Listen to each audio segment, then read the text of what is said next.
कल्पना कीजिए कि आप दुनिया के सबसे कठिन इलाकों में से एक में रहते हैं। सर्दियों में तापमान -30 से 40 डिग्री सेल्सियस तक गिर जाता है। चारों ओर बर्फ ही बर्फ दिखाई देती है। लेकिन जब खेती का मौसम आता है तो पानी की भारी कमी हो जाती है। स्कूल है लेकिन वहाँ की शिक्षा बच्चों की भाषा और जीवन से मेल नहीं खाती है। ऐसे माहौल में अगर कोई व्यक्ति अगर यह कहे कि वह शिक्षा भी बदलेगा, पानी की समस्या भी सुलझाएगा और दुनिया को यह बताएगा कि विकास का मतलब केवल बड़ी इमारतें नहीं, बल्कि प्रकृति के साथ संतुलन बनाकर आगे बढ़ना है, तो शायद लोग उस पर विश्वास न करें। लेकिन भारत के लद्दाख में एक ऐसा व्यक्ति हुआ जिसने यह सब केवल कहा नहीं बल्कि करके भी दिखाया। उसका नाम है सोनम वांगचुक। बहुत से लोग उन्हें फिल्म थ्री इडियट्स के फुसुंग वांगडू की प्रेरणा के रूप में जानते हैं, लेकिन उनकी असली कहानी किसी फिल्म से कहीं अधिक प्रेरणादायक है। यह कहानी है एक ऐसे इंजीनियर, शिक्षक और नवप्रवर्तक की जिसने किताबों में नहीं बल्कि लोगों के जीवन में बदलाव लाने का सपना देखा। आइए जानते हैं सोनम वांगचुक की पूरी कहानी। सोनम वांगचुक का जन्म 1 सितंबर 1966 को लद्दाख के अलची गांव में हुआ। उस समय लद्दाख जम्मू कश्मीर राज्य का हिस्सा था। उनका परिवार साधारण था और गांव में आधुनिक सुविधाएं लगभग नहीं थी। उनके बचपन का अधिकांश समय पहाड़ों, खेतों और स्थानीय संस्कृति के बीच बीता। शुरुआती 9 वर्षों तक उन्होंने किसी औपचारिक विद्यालय में शिक्षा प्राप्त नहीं की। उनकी माँ ने घर पर ही उन्हें लद्दाखी भाषा पढ़ना लिखना सिखाया।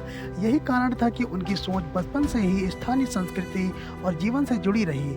जब वे पहली बार स्कूल पहुंचे तो उनके सामने सबसे बड़ी चुनौती भाषा की थी। स्कूल में पढ़ाई उर्दू माध्यम से होती थी, जबकि उनकी मातृभाषा लद्दाखी थी। वे पढ़ाई में कमज़ोर नहीं थे, लेकिन भाषा न समझ पाने के कारण उन्हें कठिनाइयों का सामना करना पड़ा। क्या अनुभव उनके मन में गहराई से बस गया। उन्होंने महसूस किया कि समस्या बच्चों में नहीं बल्कि उस शिक्षा व्यवस्था में है जो बच्चों की भाषा और परिवेश को समझने के बिना उन पर थोपी जाती है। समय के साथ उन्होंने अपनी पढ़ाई जारी रखी और इंजीनियर बनने का सपना देखा।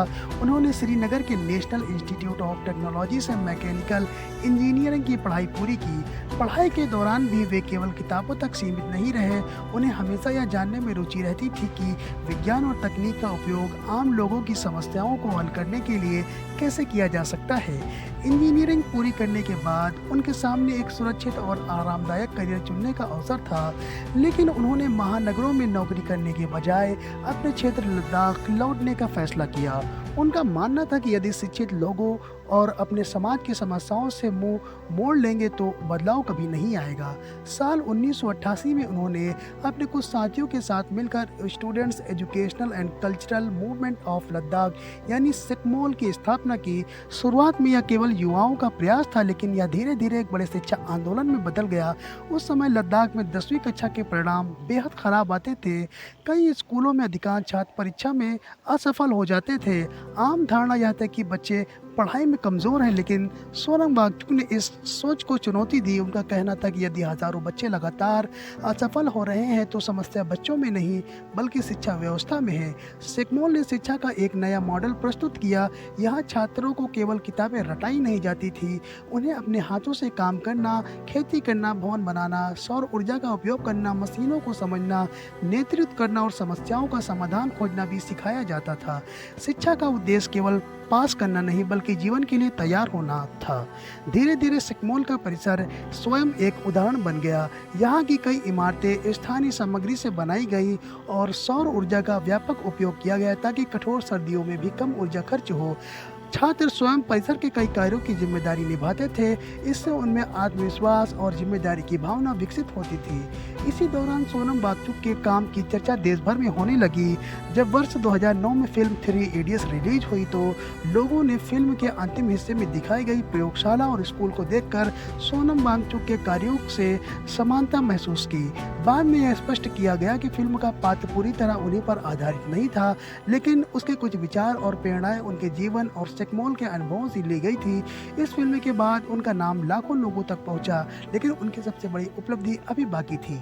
लद्दाख की सबसे बड़ी समस्याओं में से एक थी पानी की कमी। यह सुनने में अजीब लगता है कि जहां चारों ओर बर्फ होती है वहां पानी की कमी कैसे हो सकती है। दरअसल सर्दियों में पानी बर्फ के रूप में जमा रहता है। जब किसानों को मार्च और अप्रैल में खेतों के लिए पानी चाहिए होता है, तब तक ऊंचे पहाड़ों की बर्फ पूरी तरह नहीं पिघलती। परिणाम स्वरूप फसल बोने में देरी होती है और उत्पादन प्रभावित होता है। सोनम वांगचुक ने इस समस्या का समाधान खोजने के लिए वर्षों तक अध्ययन किया। उन्होंने देखा कि यदि सर्दियों के अतिरिक्त पानी को नियंत्रित करके रखा जाए तो जमा किया जाए तो उसे खेती के मौसम तक सुरक्षित रखा जा सकता है। इसी सोच से जन्म हुआ आइस स्तूप का। आइस स्तूप वास्तव में एक कृत्रिम हिम संरचना है। सर्दियों में पाइपों के माध्यम से पानी को ऊंचाई से नीचे लाया जाता है। अत्यधिक ठंड के कारण यह पानी धीरे धीरे जमकर शंकु के आकार की विशाल बर्फीली संरचना बना देता है। शंकु का आकार इसलिए चुना गया क्योंकि इसका सतह क्षेत्र अपेक्षाकृत कम होता है, जिससे यह धीरे धीरे पिघलता है। जब वसंत ऋतु आती है तब यही बर्फ पिघलकर खेतों को पानी उपलब्ध कराती है। बिना बिजली और बहुत कम लागत में तैयार होने वाला यह समाधान दुनिया भर के वैज्ञानिकों के लिए आकर्षण का विषय बन गया। सोचिए, जिस समय समस्या को लोग प्रकृति की मजबूरी मानते थे, उसका समाधान एक साधारण वैज्ञानिक सिद्धांत से निकाला जा सकता था। यही सोनम वांगचुक की सबसे बड़ी विशेषता है। वे समस्याओं को अलग नजरिए से देखते हैं। जहां दूसरे लोग कठिनाई देखते हैं, वहां वे समाधान खोजने की कोशिश करते हैं। लेकिन केवल आइस स्तूप बनाकर उनका मिशन पूरा हो गया? बिल्कुल नहीं। आने वाले वर्षों में उन्होंने ऐसे कई प्रयोग किए जिन्होंने उन्हें दुनिया के सबसे चर्चित नव प्रवर्तकों में शामिल कर दिया। उन्हें अंतर्राष्ट्रीय सम्मान मिले, उनके विचार संयुक्त राष्ट्र जैसे मंचों तक पहुँचे और फिर उन्हें पर्यावरण संरक्षण तथा लद्दाख के भविष्य को लेकर ऐसी आवाज़ उठाई जिसने पूरे देश का ध्यान अपनी ओर खींच लिया। यही से सोनम वांगचुक की कहानी एक नए मोड़ पर पहुंचती है। आइस स्तूप परियोजना की सफलता ने केवल लद्दाख के किसानों की समस्या का समाधान नहीं किया, बल्कि पूरी दुनिया का ध्यान भी अपनी ओर आकर्षित किया। जलवायु परिवर्तन के कारण दुनिया के कई पहाड़ी क्षेत्रों में ग्लेशियर तेजी से पिघल रहे हैं। वैज्ञानिक लगातार ऐसे समाधानों की तलाश में हैं जो स्थानीय समुदायों को बदलते मौसम के अनुसार जीने में मदद कर सके। ऐसे समय में सोनम वांगचुक का प्रयोग एक नई उम्मीद बनकर सामने आया।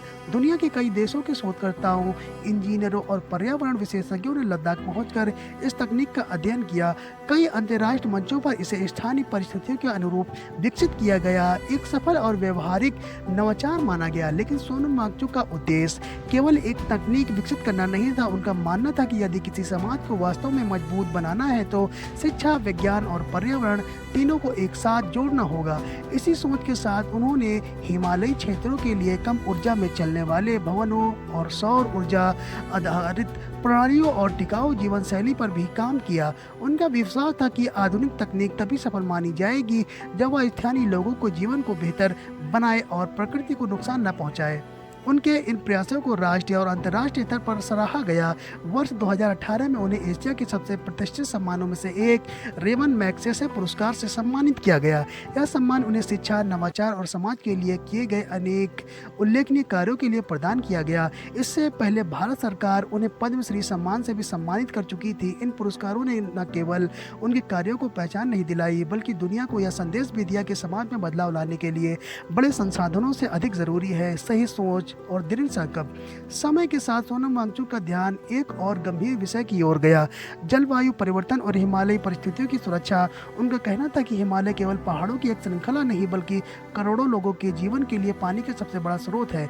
यदि यहाँ का पर्यावरण असंतुलित हुआ तो इसका प्रभाव केवल लद्दाख तक सीमित नहीं रहेगा, बल्कि पूरे उत्तर भारत और दक्षिण एशिया के सबसे बड़े हिस्से पर पड़ेगा। उन्होंने कई मंचों पर कहा कि विकास आवश्यक है, लेकिन ऐसा विकास जो प्रकृति को स्थायी नुकसान पहुंचाए अंततः मानव समाज के लिए भी हानिकारक सिद्ध होगा। इसलिए उन्होंने बार बार टिकाऊ विकास, स्थानीय भागीदारी और पर्यावरण संरक्षण पर जोर दिया।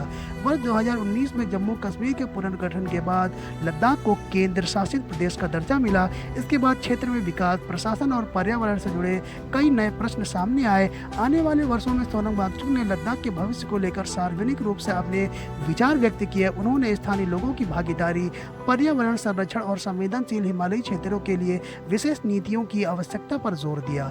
इन्हीं मुद्दों को लेकर उन्होंने कई शांतिपूर्ण अभियान चलाए। उन्होंने उपवास और जन जागरूकता अभियानों के माध्यम से लोगों का ध्यान आकर्षित करने का प्रयास किया।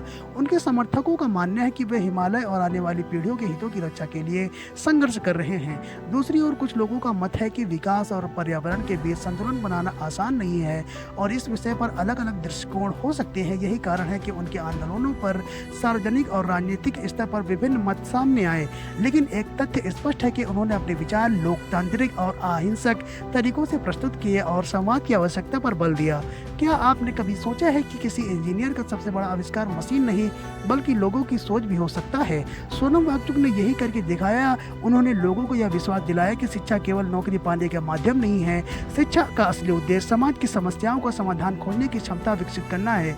उनकी सोच का एक महत्वपूर्ण पहलू यह भी है कि वे स्थानीय ज्ञान को बहुत महत्व देते हैं। उनका मानना है कि सदियों से किसी क्षेत्र में रहने वाले लोगों के पास ऐसा अनुभव होता है जिसे आधुनिक विज्ञान के साथ जोड़कर और भी प्रभावी समाधान तैयार किया जा सकते हैं। यही कारण है कि उनके अधिकांश नवाचार स्थानीय संसाधनों, स्थानीय जलवायु और स्थानीय आवश्यकताओं पर आधारित है। आज सिकमोल केवल एक शिक्षण संस्थान नहीं बल्कि दुनिया भर के छात्रों, शोधकर्ताओं और शिक्षकों के लिए प्रेरणा का केंद्र बन चुका है।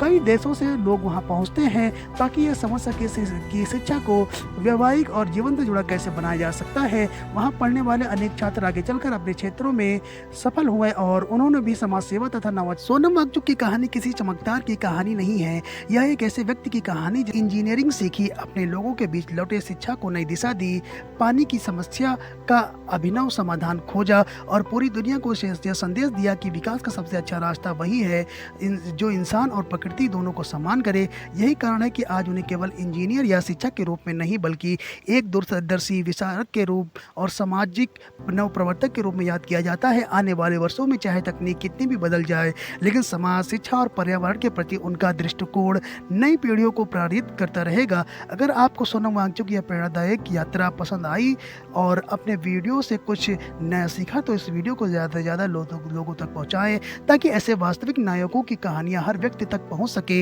नीचे कमेंट करके बताएं कि उनके जीवन का कौन सा कार्य आपको सबसे अधिक प्रेरित करता है, शिक्षा सुधार, आइस स्तूप या पर्यावरण संरक्षण।